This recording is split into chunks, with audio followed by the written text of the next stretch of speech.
Hello everyone, it's Julie from Camellia Crafts Designs. I'm here with part 4 of my making a soft cover journal, and today we're going to be doing the binding, so it's not going to be a long video. I'll show you what I use now for binding journals, but I'm actually going to bind this one how I did them when I first started, just to show you really don't need any fancy equipment. Before we go on to the binding, I'll just show you what I've done in the journal since the last video. Not a lot. All I've done really is stitch around. There was a couple of pages, weren't there? I can find them. Yeah, the pocket page that we made, I've just done a little bit of stitching around with some brown thread. I think that's it really. Oh yeah, there were another page I've stitched. I've stitched the centre page. I've gone all the way around that.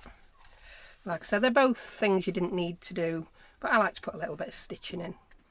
So before we bind it, we need to make sure all our pages are nice and straight. If you remember on the first video, I said we were not going to cut the outer page down until the very end because we didn't want it to end up being short. And if you look at it now, there's very little we actually need to take off it. So I'm just going to grab my paper trimmer and just do that first, and then I can rub out any pencil marks. Yep, you can see that. Just pop it in. I've not measured it because I can see it's just a tiny sliver.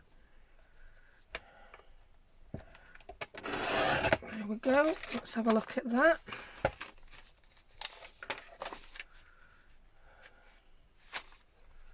Yeah, once that's bound, that'll be perfect. Do we need to take any off the height in the end? I don't think we do. So that's everything ready to bind. I'll grab my rubber, which is on the end of my pencil. If it weren't, I'd lose it. Oh, come back, rubber. That's nearly gone. Do you know, I think I've just broke my pencil. Let's go for an old-fashioned one. Do you know, my kids come in here and pinch all my pencils for school, and that leaves me without any, and it drives me insane. So I'll go to my handy little drawer at the side of me, get a rubber from there. Here we go. It's one good thing about having a tiny craft room. Everything's to hand. I love it. If that mark didn't come off, we're going to cover it with a pocket anyway. And that's that one off. Sorted. All ready to bind. Don't look very... yeah, I don't know the word. I can't say. It's not very thick at the moment, but when we've got all our embellishments in, it will be, because I've counted the pages and there's actually 72 pages. I know it doesn't look like it, but there is. So this is what I use to bind my journals now. It's a cradle. Best thing I ever bought. You put your pages in like that, get them to where you want, get your bradawl or even a pokey tool will do it, and you just pop through where you want your holes. It makes it so much easier. But I'm going to pop that to one side. I'll link that below if anyone does want to buy one. But I'll put that to one side now because we're not actually going to use that. I'm going to put my cover out of the way as well because I don't want to poke any holes in that we don't want. And this is how I used to bind mine. I do measure, but I don't bother too much about measuring. I'll open my journal, get a ruler. If I could find my centering ruler, I'd use that, but I can't, so I won't. But whenever I've not got a centering ruler, I look at it like this. 6 is the centre of a 12-inch ruler. So what we got there, 2 inches at each side roughly. Yeah, so then I decide that's where I'm going to want my centre hole. So I'll grab a marking tool, we'll call it now, because for some reason I don't seem to have any pencils left. Again. No. I'll put a tiny little pen dot on. You'll probably actually be able to see it better. And you won't see it when the journal's bound because we're going to be putting threads. We're going to make a hole. So I'm going to have a hole at 6. I think because we don't have a great deal of pages, I'm just going to go with a 3-hole pamphlet stitch. 1, 2, 3. Where do I want my other holes? 2.5 inches either side of that 6, I think. I have done it with making templates before, but that's not a method that works for me. There are quite a few methods of binding. You've just got to find one that suits you. So I'm happy putting my holes there. There we go. So just make sure all my pages are straight again. Quick look through, just a final check to make sure they're all right way up and they're all where you want them. That looks good, good. Will that hit? What holes will that hit? Yeah, that's fine. That'll hit the top two. That will be the bottom two. Then we've got that one. I may have altered these pages since last time as well, because I did have to take some out to do the sewing. Yep, they're all the way up we want. Yep, yep, yep. Oh, that doily seat, I just need to hutch that up a little bit because I want it sort of in the centre of the page. Here. Handmade paper, that. Lined paper. I think I want to put that lined paper a little bit higher up. No, lower down. I'm going to put it lower down so you can still see what's poking out of that pocket. I'll put that round about in the middle. Tea-dyed page, that, and the final page. Then make sure everything's tucked in. We've decided it's round about the right place. So that is ready. Again, there's some people like to clip the pages. Again, I just don't find it works for me. I end up doing it a bit wonky. So I've got them exactly where I want them. Finalise my centre page. Then I'm going to come in. Oh, I have to tell you what I've got underneath me first. It's a mouse mat. Just a mouse mat with the peely sticker with whatever picture it had on taken off. You can't see on camera apart from one huge hole, but it's got little holes all over it. So we'll pop that on now, and I'm going to keep it at this sort of an angle. This might be hard to see, but I'm going in and I'm lining up with that centre hole, and I'm pulling my pages up just slightly to make sure all the creases are still together, and I'm going to punch through into that mouse mat. Oh, we're going to move my posh filming mat before I did this. Right, if you look now, can you see that's come out exactly on the crease? To get it the rest of the way through, I just turn it sideways and do it gently. And there you go. Now you'll notice I've got all these pins on my desk. The thing I do next, I'll take one of these pins. When I've taken my bradawl out, I will put a pin through that hole. Now what that will do is it will ensure that my holes are going to stay lined up when I punch my other holes. Yeah? Can you see? So I'll then open it up again, find the middle. It's just a method, this is something it's a method I've developed with trial and error. I still use it when I'm using my punching cradle, put the pins in. So that's lined up as we need it. Is it? Yeah, that's lined up, the pin's straight. And I'm going to grab my bradawl, I'm going to place it on one of those dots. I'm then going to close my book together a little, straighten up the pages, knowing that those holes are still straight.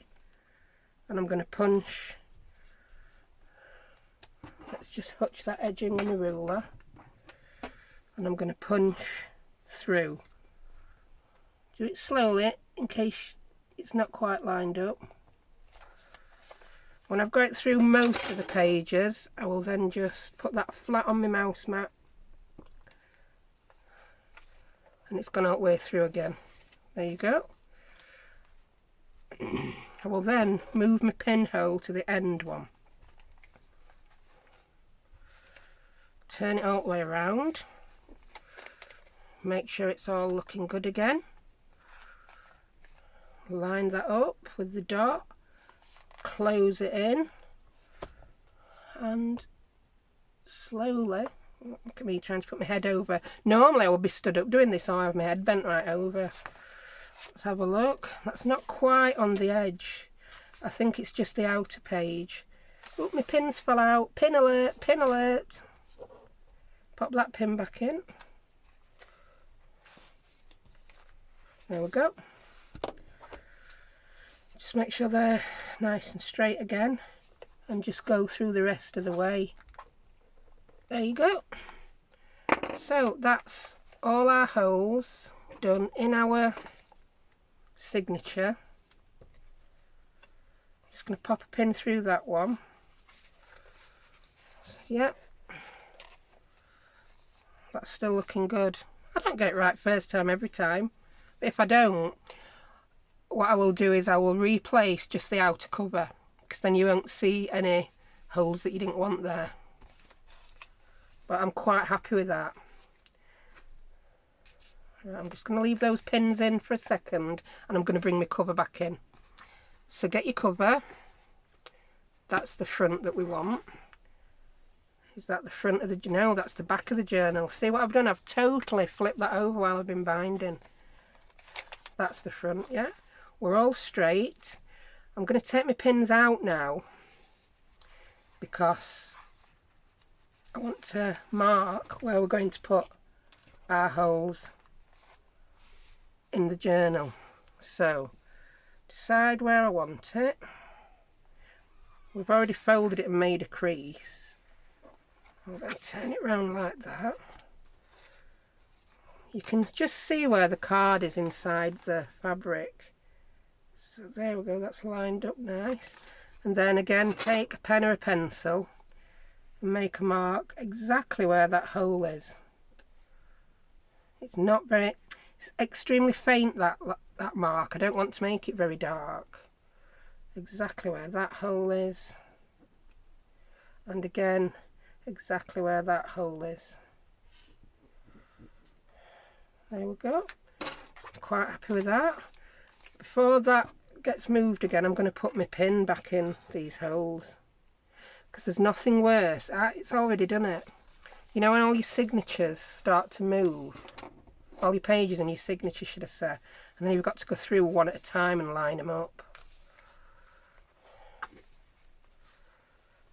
I've got one in, I'm happy. Right, we're now going to put these holes in.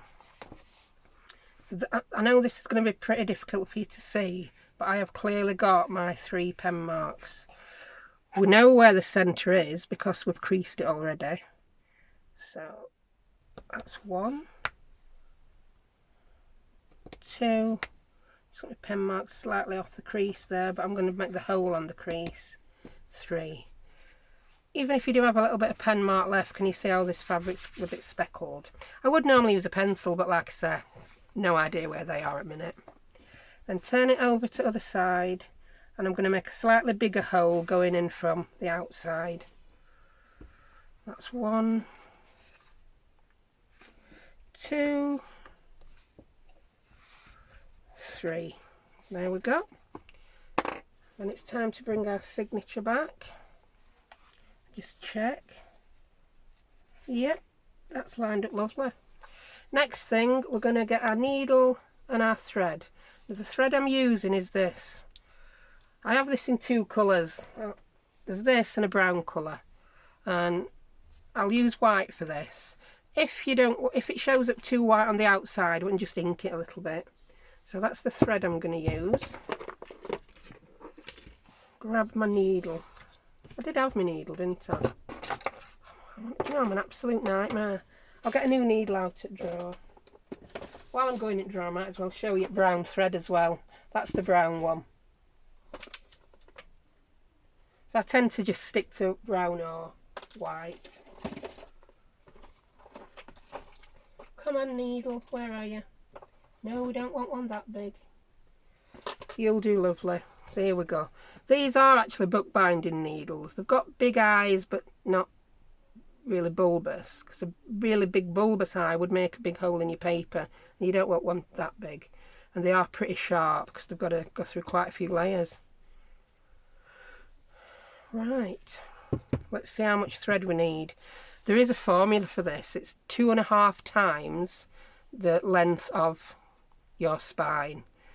But I'm always wanting to be on the safe side, so I'm going to go 1, 2, 3. And then if you want to put dangles on, you know, have your threads hanging out at the bottom of your book with some beads on, let's just have a little bit more as well. But I do have a big roll, so I'm not going to be running out anytime soon. snip that off. Thread our needle. I did it. Anything thinner than this and any hole smaller than this, I've got to get a needle threader out. Pop these away. Oh, I've threaded brown now, haven't I, when I said I was using white. Let's have a look. Let's have a look outside. Do you know what? I'm going to go with brown. I've done it now, haven't I? You know when you've had one of them weeks? Oh. Right, both threads away. Right, while I've been talking and messing and showing you things, my pins have slipped. So my signatures are no longer all lined up. Oh, I got that one through.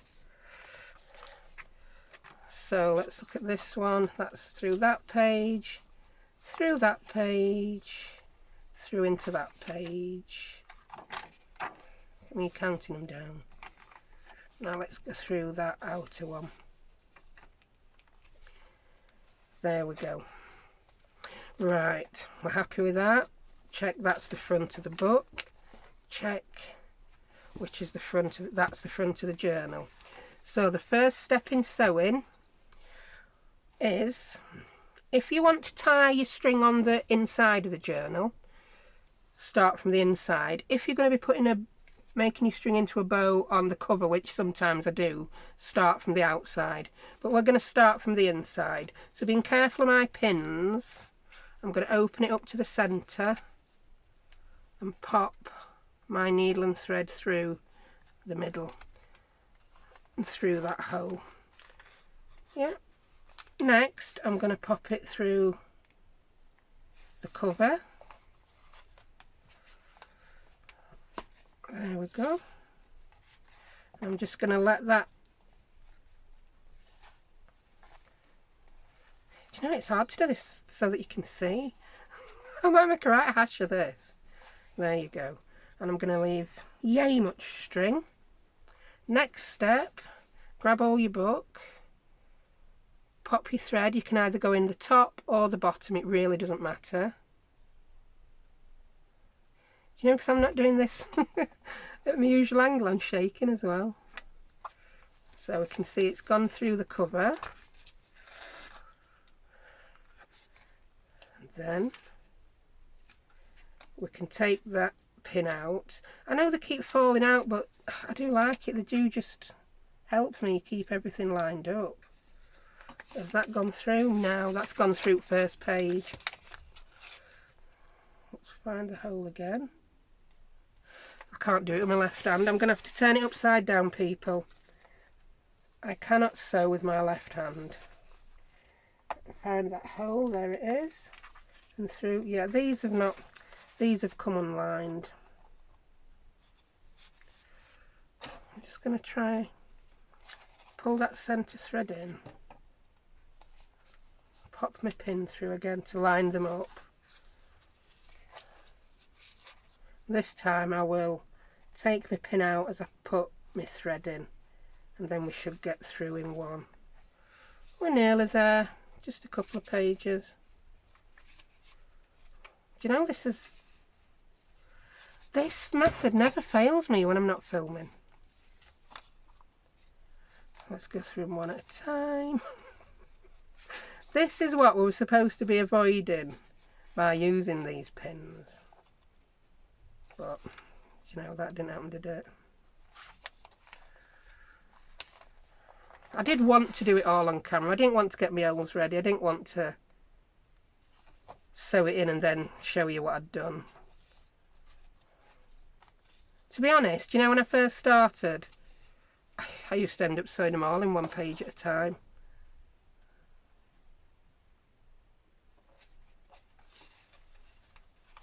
I don't think you have to be best at something to show people how to do it, do you? I think sometimes, I know me, when I'm learning something, it makes me feel better to know, yeah, she's done that wrong as well. I did that, haha. Because sometimes it's not, well, there's a saying, isn't there, we learn from our mistakes. It's not about making the mistake, it's about knowing what to do to correct it. So I think that's what my channel is going to turn into. Me making mistakes and then correcting them. Anyway, that's that. So line it all back up again. we've still got a good amount of thread coming out. The next thing we do is we want to go in that bottom hole. Just pull that so it's lined up.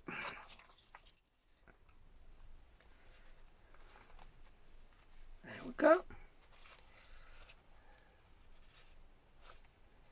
Just pull the thread and then back out the cover from the inside to the outside.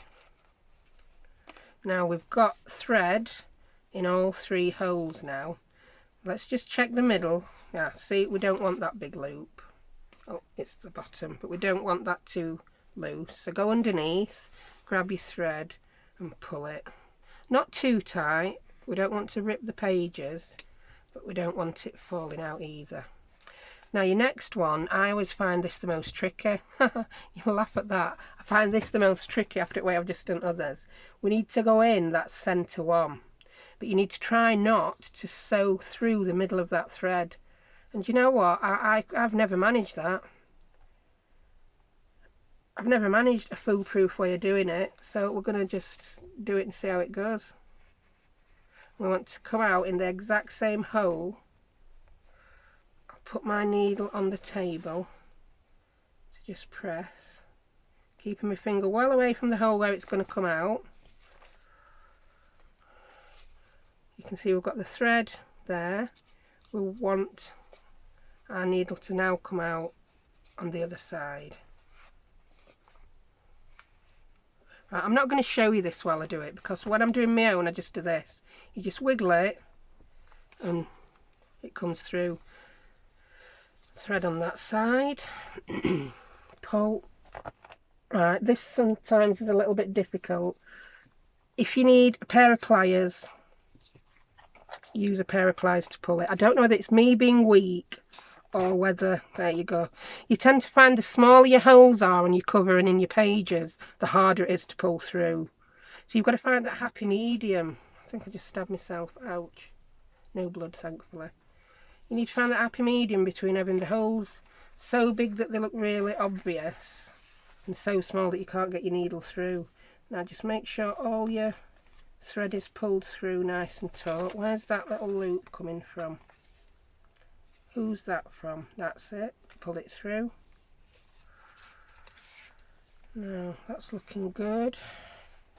The outside's looking pretty good, which is the front. That's it. Now pull one up, one down. That's what I tend to do. Now we've still got a bit of a loop there, so let's pull these others. Ah, that's it. Which one's got the give? No, we still need to pull another one.